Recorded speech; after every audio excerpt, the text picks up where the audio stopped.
It's Dyson Sphere time. Yes, we got it, Paul. All right, we're back. It's been a while, but we are back, and everyone is back. Holy shit. New Glenn is back. Paul, how you been? I've been good. I've just come back from sunny Queensland, Australia. Sunny Queensland, Australia. Fraser Island. Fraser Island. Nice. Love it. Cool. Well, we are overwhelmed with news because everyone in the world now cares about one thing, and that thing is Orbital Data Centres. And, all credit to Philip from StarCloud for getting the revolution going. But now everyone's jumped on board, as we'll see shortly. A couple of other things we're going to talk about today is some of the enabling pieces like New Glenn. But we're also going to zoom out and talk a little bit about some of the rationale for why all this stuff is so important. And it's way more important than just dollars and power and data centers and cool space tech. It's important for humanity. So we'll talk about that a little bit too. But let's preview of things to come. Let's talk a little bit about New Glenn. Paul. We were just talking before. I think the most interesting thing here, I think, is anyways that's payload to orbit capability, which I don't know. Do you want to elaborate on that, Ben? Yeah, it's close to half a Starship in reusable configuration, and it's bigger than a Falcon Heavy in when they're both in a fully reusable configuration. How much bigger than a Falcon? So it's bigger than Falcon Heavy's reusable configuration too. It's bigger than Falcon Heavy's reusable configuration. It's smaller than Falcon Heavy's expendable configuration. So that is significant. And kudos to Blue Origin for pulling it off. Yeah. No, it's awesome. And so this is New Glenn, but there's also like Blue Origin's always been like pretty, they don't always like to share in quite the way Starship does. There's not like 500 cameras rigged up pointing at their facilities the way that SpaceX is kind of allowed / endorsed / encouraged. There's also, there's rumors of New Armstrong, which is going to be the one that is of the scale of Starship as well. So they're not planning on stopping here by any means. This, I think, is largely to get into the game of, Project Cooper, which is now called Amazon Leo. They renamed it. They've renamed it. Some people like that. Some people do not like that. But whatever, it's done, and that's the competitor to Starlink, and that means that we're going to have a lot of options for our global internet. So if you want to start a launch monopoly, I guess now is not the time. Yeah. You'd need something pretty special. I don't know, maybe that we can get some like a mass driver monopoly going. Let's do it. We need a space elevator. We do. Yeah. How good does this look, Paul? How good would you say the New Glenn looks? So we you've got me in a corner here. And on record, I will admit that I really like New Glenn. The blue, I don't know, it's Blue Origin. I am 40, so dad jokes are allowed. I think the blue is very attractive. Yeah, it's a special rocket. All right, we've got an exciting future on the way, but it's starships. It's starships that we're meant to fly, Paul. And this is what I want to talk about. I want to talk about why this is so good. So you may remember from a long time ago, Elon talking about life not being about solving one miserable problem after another. And Nicki Minaj is now endorsing this vision as well. I think that space and space data centers and Dyson spheres and this whole, New Glenn, everything about going up is so critically important.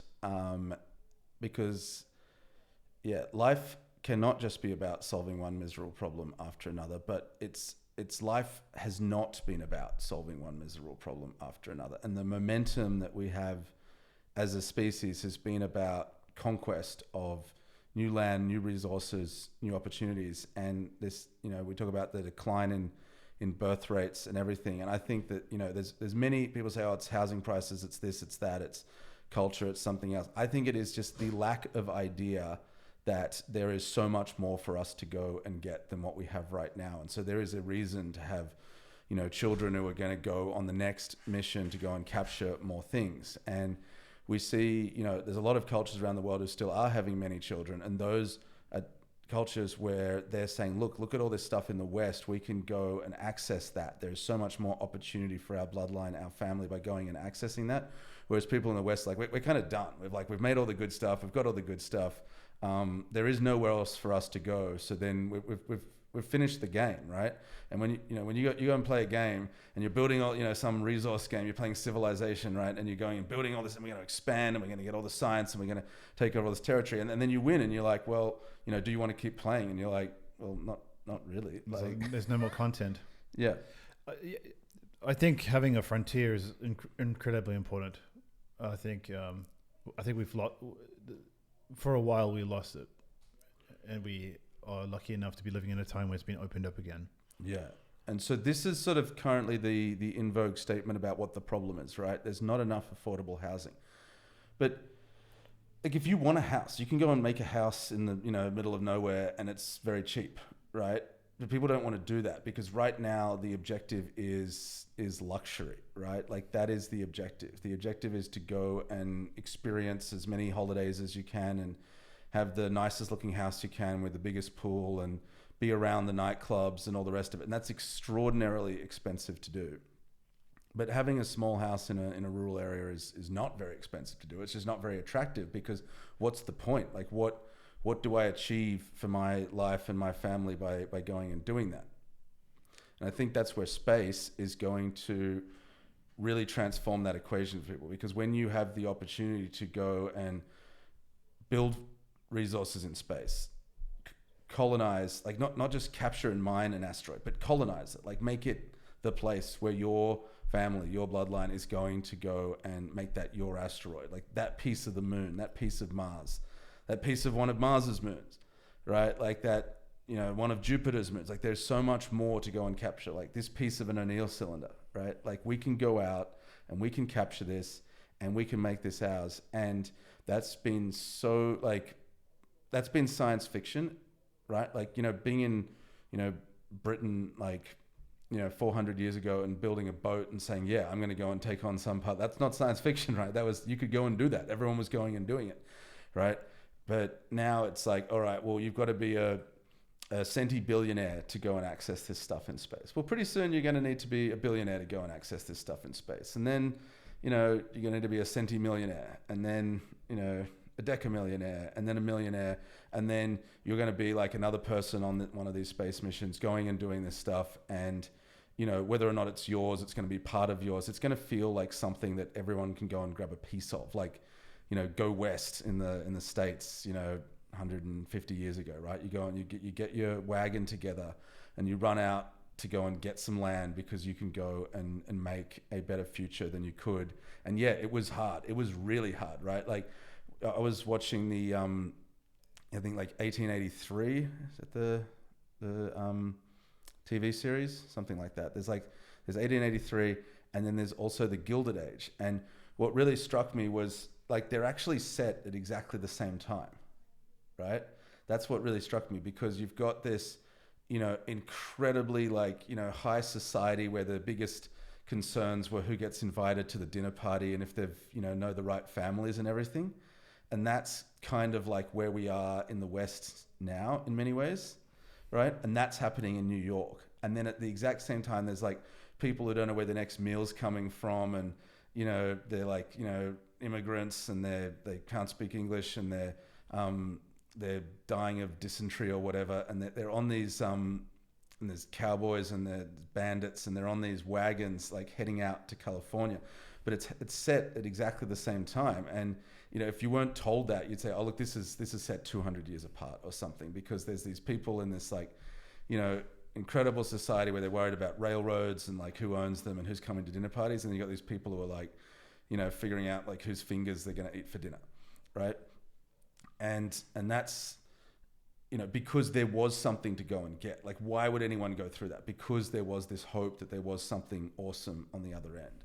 So, do we need houses? Well, if the idea is that everyone needs a house that's a Gilded Age house, like, that is extraordinarily difficult. But if it's like everyone needs hope, that is the Go West hope, then that is going to become enabled by Starship, by New Glenn, by Rocket Lab, by all these people fighting to go and open up space and make it, as you say, a frontier.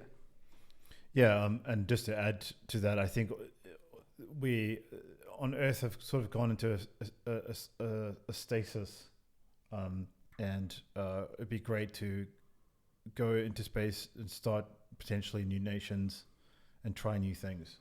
Yeah, like new forms of government, etc. Yeah, and this, we were chatting earlier about this as well. That how I did some charts up on this, which I might share in a future episode. But like, we are at the point where humanity is the most densely connected it has ever been. Right? It takes the least amount of time and resources to get yourself from one point in the world to another point in the world than it ever has.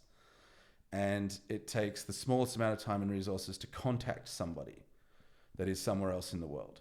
And the latency is like, you can speak, you can have a conversation with someone, anyone on the planet, or even in, low Earth orbit, or, you can hold a conversation. The latency is so low, right?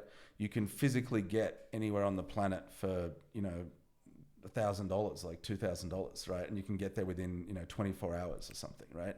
And this is an extraordinarily tightly connected group, which is part of why culture's homogenizing so much, right? Because the latency and the cost to cross these barriers is so low. But we're about to head into an environment where it's going to cost a lot more money to get to the moon.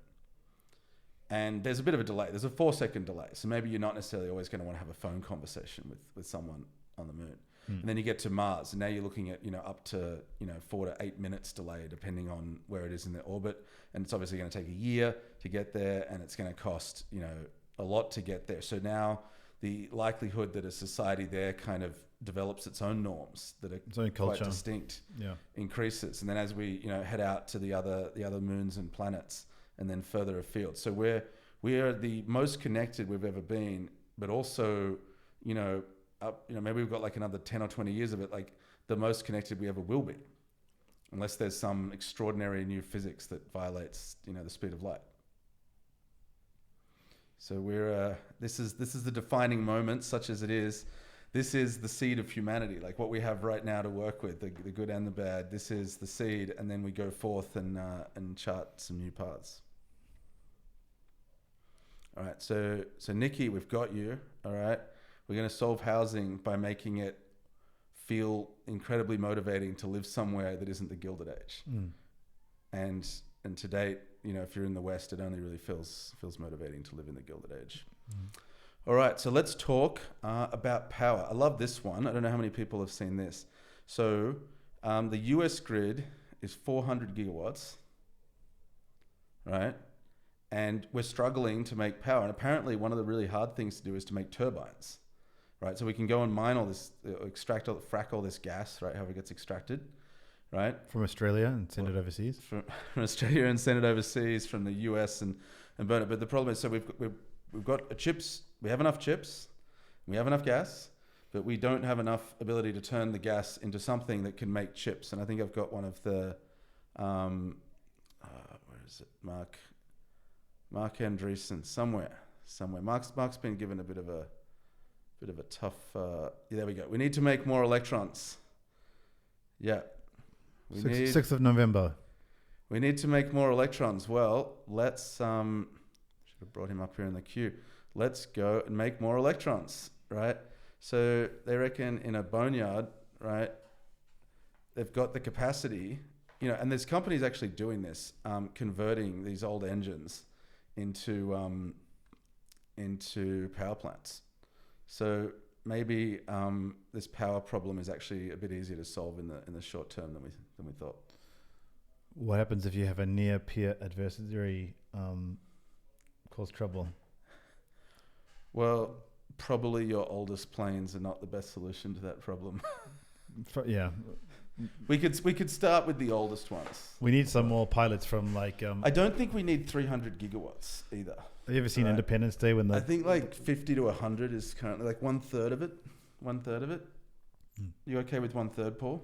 Yeah, 1/3 is okay. 1/3. All right, we'll do 1/3, and that'll get us over the line until we're going orbital. So Philip from StarCloud, our friend of the show, Philip from StarCloud. Right. So I think about 3 weeks ago, was getting in, like released the StarCloud render. Well, the StarCloud render was actually released a long time ago, but Nvidia tweeted the StarCloud render, and that set off this whole news cycle that sort of went on for a few weeks, basically saying the StarCloud, look, the render was aggressive, 5 gigawatts, 4 kilometers by 4 kilometers, and saying, look, shouldn't you be more like Palmer Luckey? Shouldn't you, only show videos of real stuff, and otherwise it should be like, manga cartoons or something to like clearly delineate between, future hope and not trying to pretend it's like closer to present day. The render was quite nice. So there were some people who sort of thought that they were, either allegedly sort of saying they were doing this like imminently. So there was this sort of, and there was a bit of dooming. There was a bit of dooming going on the timeline, about, oh look, this whole thing's a bit of a pipe dream. All right. But since then, more hope here. All right. This is the hope. All right.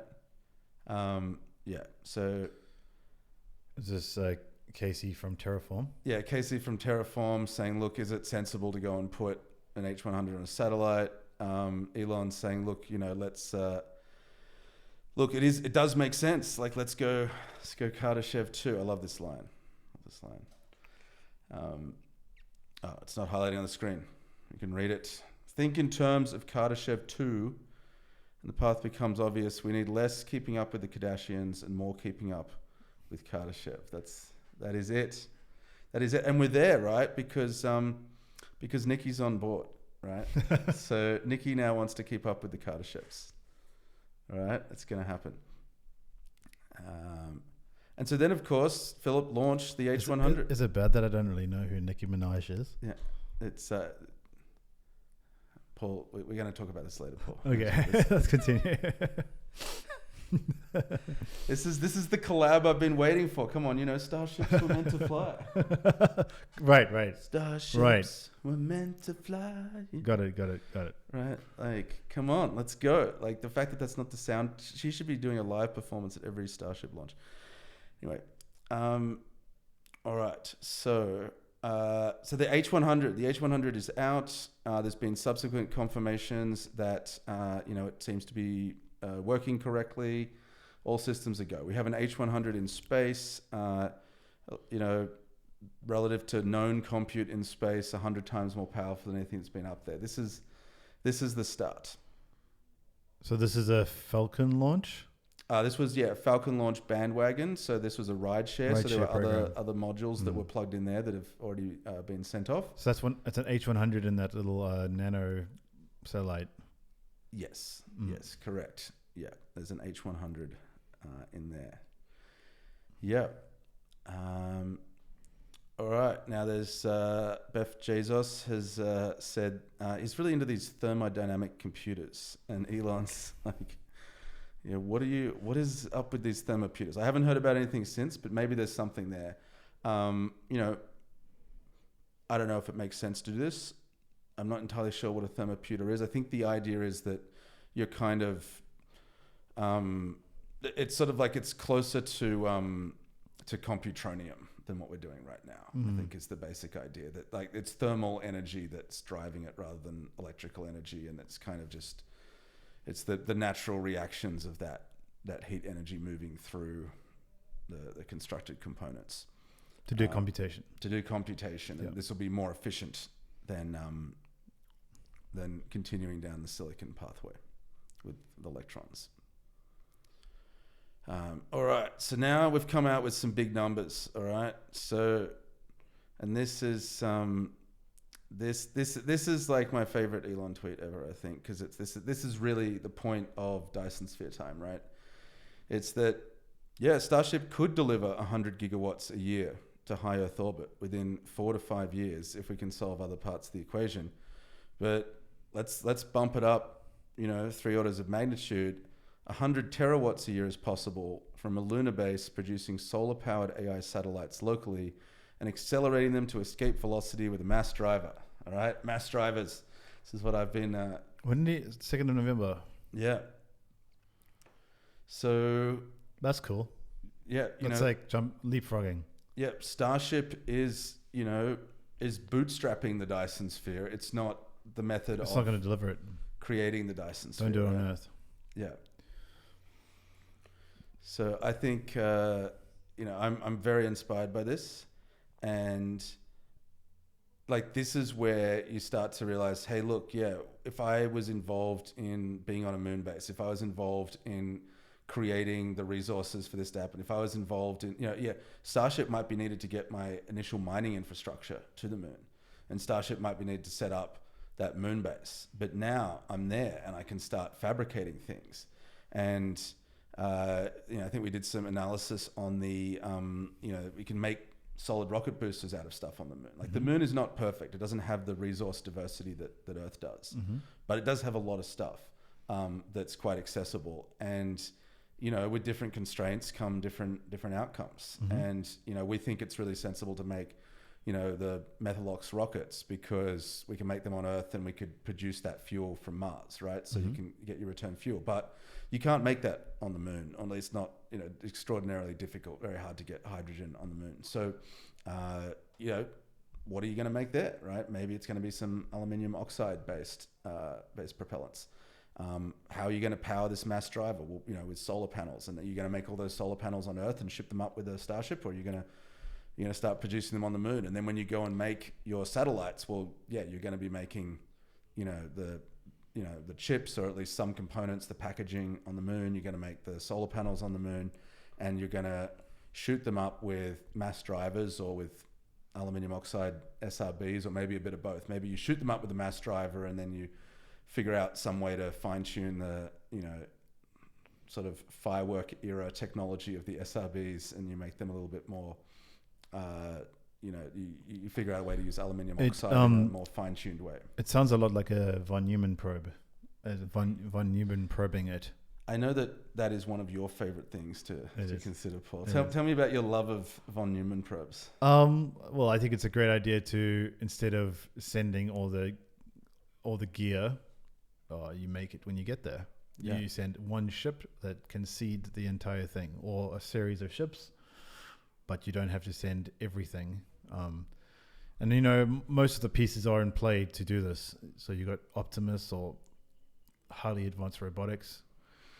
You're getting cheaper and cheaper space flight, and I guess space manufacturing is in its early days, but it'll get there. You're talking about a dynasty here. Yeah, a dynasty. June 2. Yeah. All right. So now that it's cool, everyone wants to do it. Google's on board. Sundar Pichai. Our TPUs are headed to space. All right. They're calling this Project Suncatcher. They actually did a pretty detailed write-up of this that involves a bunch of sort of complicated orbital calculations. So I love this, that they've just assumed it's going to happen, right? They've jumped into the actual minutia of how you're going to coordinate swarms of satellites to kind of come in with each other and not be too close to each other, but be close enough to share data with each other and maintain those orbits. They're like, no, the data centers are going to happen. We don't need to do a paper on that. The launch is going to happen. We don't need to do a paper on that. What we need to do a paper on is now that it's a given that you've got, hundreds, thousands, millions of these satellites, how are we going to make sure that they can, collaborate effectively? So this is, I think, very bullish. And, for the industry, for funding for the industry, because when you've got So just to pause you, so Suncatch is more about the coordination of the satellites in space than anything else? yeah, I believe so. Let me just see if I can pull that up separately, and we can have a look at that.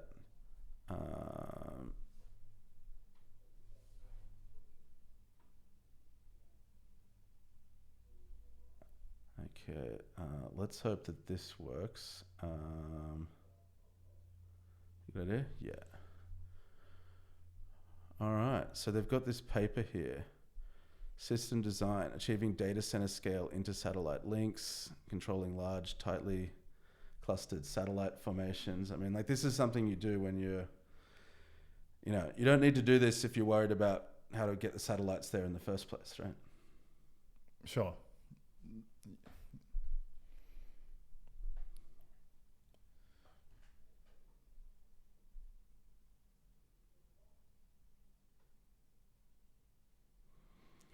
Here we go. The models show that with satellites positioned just hundreds of meters apart, we will likely only require modest station-keeping maneuvers to maintain stable constellations within our desired sun-synchronous orbit. Let's go. Is there more to the article? Oh, there's a whole Radiance, tolerance of TPUs, economic feasibility, and launch costs. Oh, so they do talk about launch. What do they say there? Actually, what's Google's take on it? Launch costs have come down in a nutshell. Yeah. Our analysis with a sustained learning rate, prices may fall less than 200 kilo. So they're anticipating terrestrial equivalent power costs in space when all is said and done. So launching it, blah blah blah. Yeah. Interesting. Yeah, it's all going to make sense. It makes sense as well with all the different launch providers coming online. The one thing we didn't talk about before, which is Rocket Lab as well, is very close to getting there. I think it's next year. What do they call that one? Neutron or something? Yeah, Neutron. It looks like Electron's the current one. Happy hippo. Yeah. With the, yeah, exactly.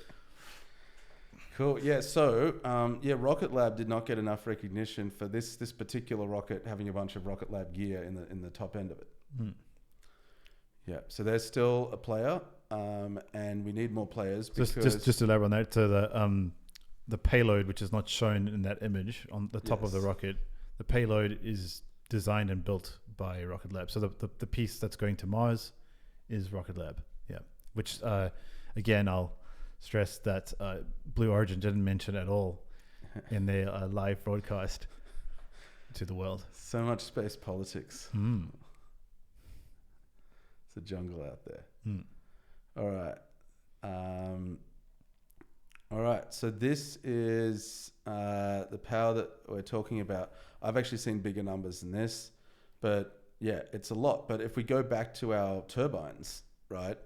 It's not even like, what's that, 10% of the turbines, allegedly. Are we going down the allegedly path, are we? Well, I don't know. I didn't rate the turbine capacity. Okay. Yeah. Allegedly. All right, and here's some more excitement about you'd need 3,000 Starship launches to deploy the 100 gigawatts. So yeah, that's good. That's actually not that many. It's 10 a day. Okay, that's quite a lot. Yeah.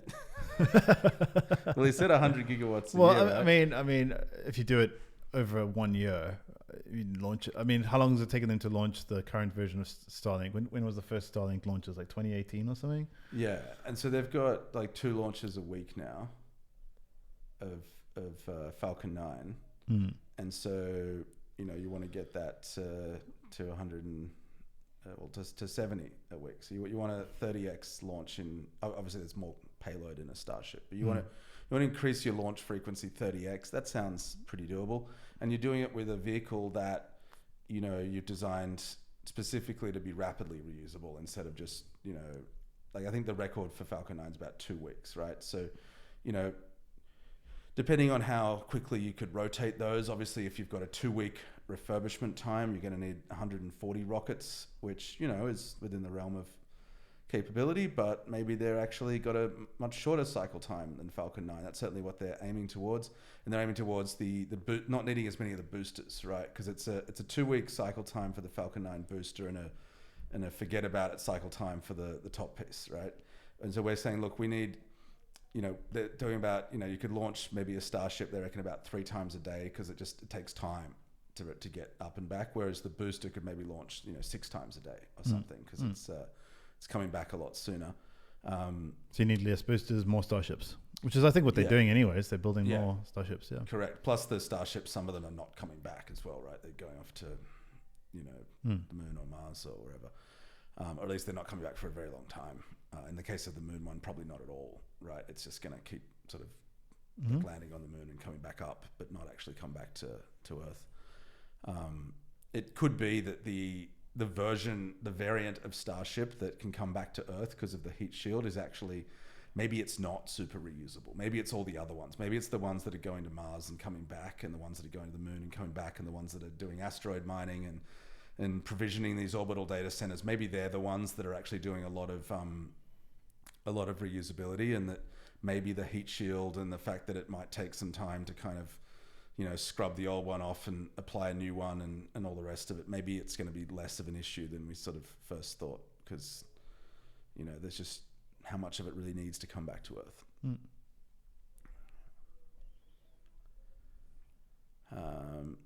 This one I thought was super interesting, right? So, right, I think a ton of people are getting caught up on the unit costs and engineering that makes these viable, and are missing the core reason why everyone's bandwagoning here. This is Kyle Cothern talking about orbital data centers. Deploying energy-intensive hardware en masse in a heavily regulated environment is too slow, right?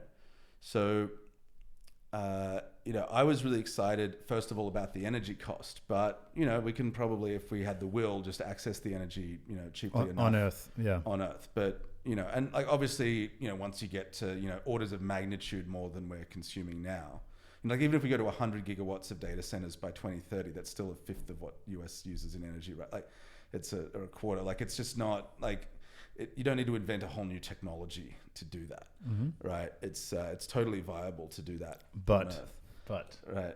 But no one will let you do it. Yes. You're not allowed to do it. You're not allowed to build. Nuclear is going to take you 10 years, and no one wants it near them. And you know, you're not allowed to burn the coal. You're not allowed to burn the gas, and you can't get enough turbines. And even if you could, you're not allowed to put them anywhere. And then you put them somewhere, and you put them somewhere where people are willing to have them. And then you need to negotiate with 500 parties along the way for the fiber lease. So the regulation is not just about the creation of the power plants. It's not just about the willingness to have all the diesel on site. There's a cost to the regulation. Yeah, it's huge. The cost of the regulation is so high that it's higher than installing the power itself. Yeah, and the fact that we're not bottlenecked right now on chip supply, but we're bottlenecked on building data centers, and data centers are, in essence, a concrete building with some, you know, good cables coming into it. Like, now the Iron you know, CEO did say that, look, you know, people are starting to realize that you cannot just connect your computer to the high voltage electric lines. Like, there is, you know, some skill to the construction of the data center, which, you know, I totally accept, especially with the new ones from Nvidia needing 120 kilowatts, and then later, you know, 500 kilowatts a rack, a gigawatt. Like, that's you know, it's a hard engineering problem to move that much heat. But the problem is, like, even if you could just magic the physical building of the data center to in existence, you've still got these problems with just the permission to go and put them anywhere, and with the permission to get the connectivity deployed as well, which is why you've got these neo clouds, which are effectively stranded, where you've built these like big training clusters, or, you know, ideally inference clusters as well, like a combination, because, you know, the training compute then later in its life becomes more sensible as inference compute. But without that fiber connectivity, you're stuck. But now you're in space, you've got Starlink, you've got the laser links. You know, does Elon need to talk to anyone to do that? Well, he does if the signal's getting beamed back to Earth, but if the signal's just getting beamed between the satellites, he doesn't need to talk to anyone, right? You can just shoot the laser links, right? So he doesn't need to talk to anyone about, or maybe not. It's the fact that he's put 8,000 satellites up there, you know, so quickly, so rapidly, while, you know, people are struggling to, you know, going through years of permitting on the ground, sort of tells you the relative difficulty of getting these things deployed. So the regulation is really interesting, and then the backhaul, right? So it's the regulation of to steel man. How long did it take like 5G to be deployed? Is it like 5 years, 10 years? Well, okay, I don't have those numbers, but they, yeah, there was a lot of resistance to 5G, a lot of resistance.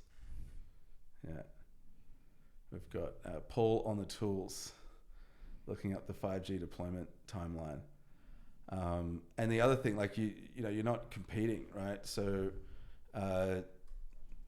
Who else is going to try and use that space for something? Well, there's so much of it that, like, you know, you want some more space, have some space. There's some space.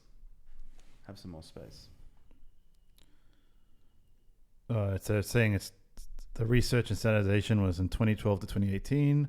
Initial trials were from 2016 to 2019.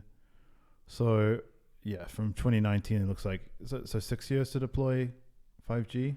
And we still don't have it everywhere. No.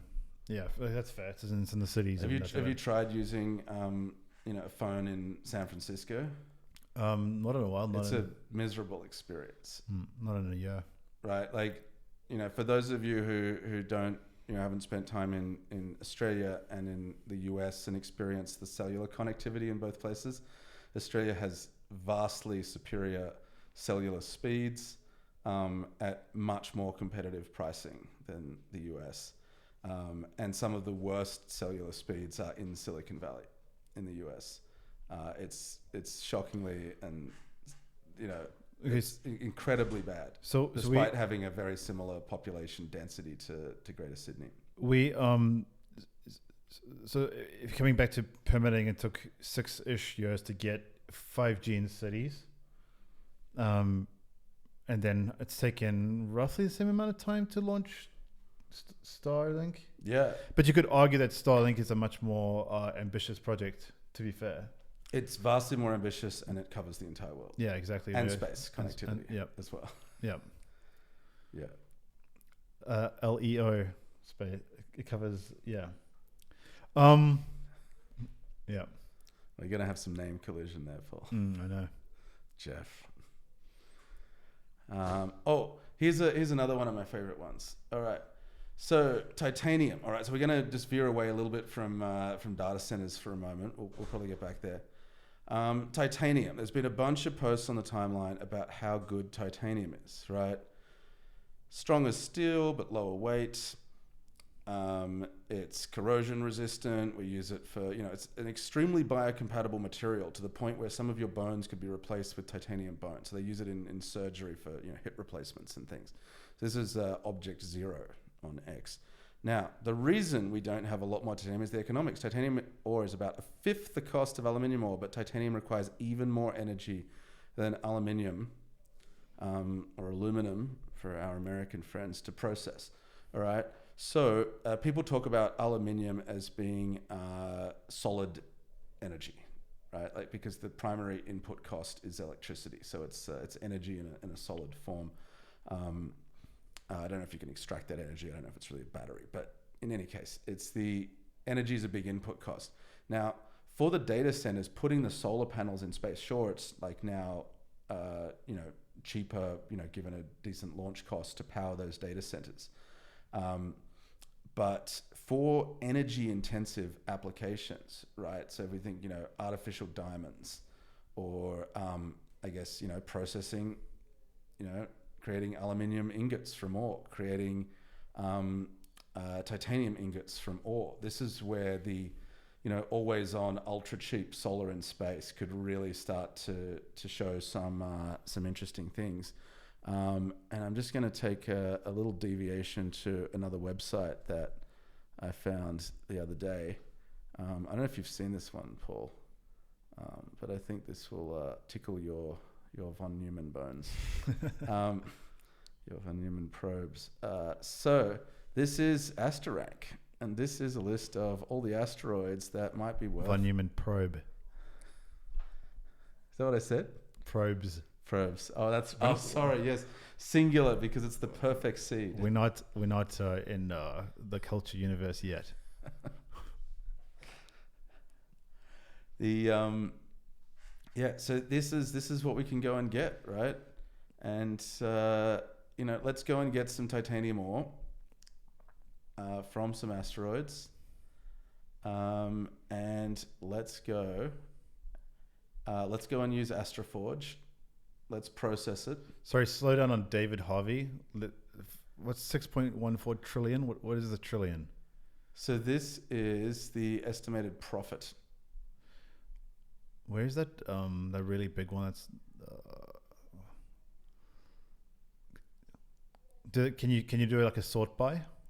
So these are sorted by most cost effective. So valued. Raigu. Yeah, that's the one. Yeah, and then once we do this, we can activate my plan of starting up, going to Navajo. No? Navajo? What's going on, Paul? we'll come back to that. Yeah, okay, all right. We will come back to that. All right, so titanium. All right, now we'll come back to the data centers. The reason I'm rooting Phil Metzger. The reason I'm rooting so hard for data centers in space is because I love planet Earth. Biology needs this special environment. Machines can thrive in space. I think finally we are on the verge, right? And I put out a little tweet in response to, I think, this or something similar, which was that space is a hostile environment for humans and Earth is a hostile environment for GPUs. So where I was going with that is that it's very difficult to make space, to have a human in space. It's extremely expensive and difficult to do that, and we'll get there. Right, but I think we'll do a lot of other things in space before we make that kind of routinely affordable and accessible.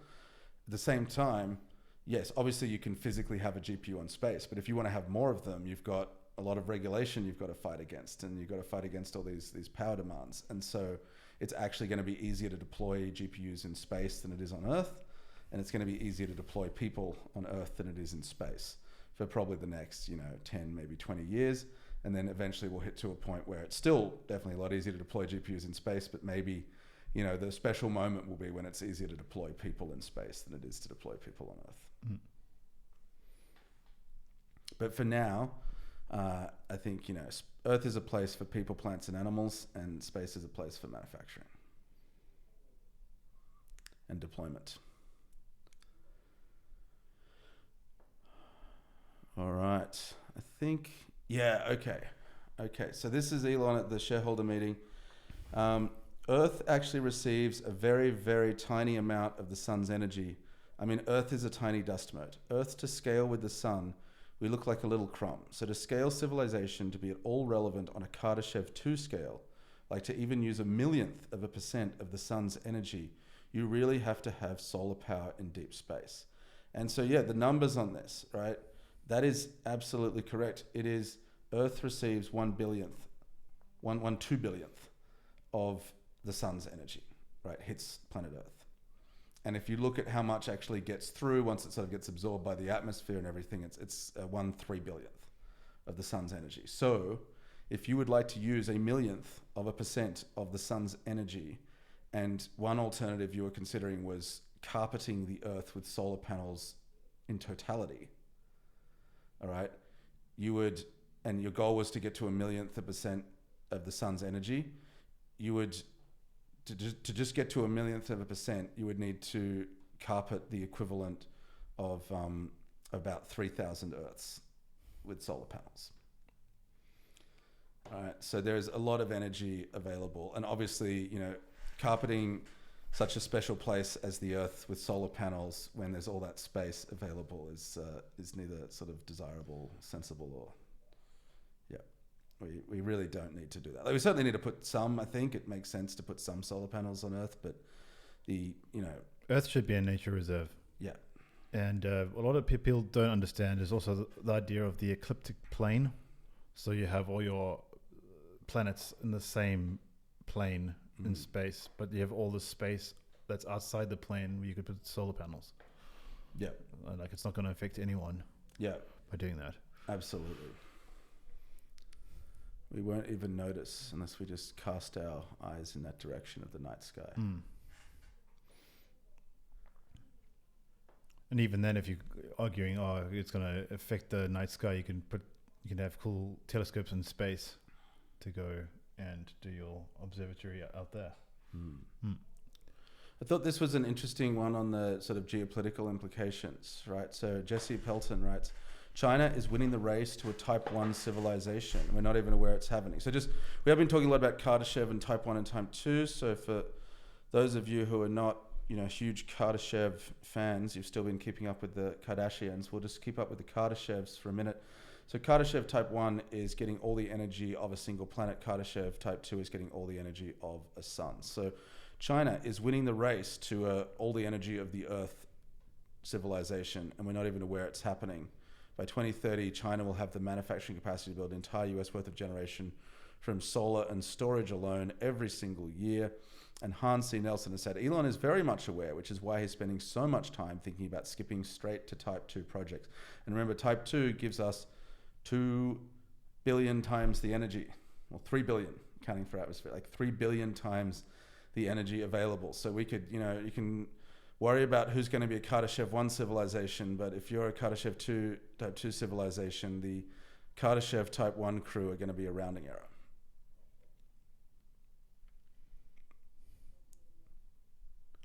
All right. Anyone interested? Philip's got a bit more press as well. And the Elon's really pushing into the 100 gigawatts. So some more reference for scale. The United States consumes roughly 460 gigawatts on average. So if we're putting 100 gigawatts of solar-powered AI satellite into orbit per year with Starship, then we can really, push forward and not worry too much about that Type 1 situation. And we're on the way, right? This is a cool chart.